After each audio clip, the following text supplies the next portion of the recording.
ஜனவரி 2ஆம் தேதி திருச்சியிலிருந்து தான் தொடங்கவுள்ள சமத்துவ நடைப்பயணத்தை தொடங்கி வைக்க வருமாறு முதல்வர் ஸ்டாலினுக்கு மதிமுக பொதுச் செயலர் வைகோ அழைப்பு விடுத்தார்.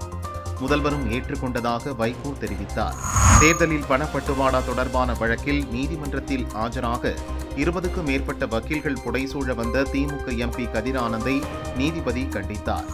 அடுத்த 6 நிதியாண்டுகளுக்கு ரூபாய் 25,060 கோடி செலவில் ஏற்றுமதி மேம்பாட்டு திட்டத்தை செயல்படுத்த மத்திய அமைச்சரவை ஒப்புதல் அளித்துள்ளது. இது இந்தியா மீது அமெரிக்கா விதித்துள்ள வரியை சமாளிக்க ஏற்றுமதியாளர்களுக்கு உதவும். ஆந்திர மாநிலம் சித்தூர் கூர்மானி பள்ளி கிராமத்தில் விவசாய நிலத்தில் பாதுகாப்பிற்காக உறங்கிய விவசாயி கிட்டப்பா நள்ளிரவில் யானைகள் தாக்கி இறந்தார். ஆப்கானிஸ்தான் தலைநகர் காபூல் நகரில் இந்திய நேரப்படி அதிகாலை 2:20 மணியளவில் நிலநடுக்கம் ஏற்பட்டது. இது ரிக்டர் அளவுகோலில் 4.6 அலகுகளாக பதிவானது.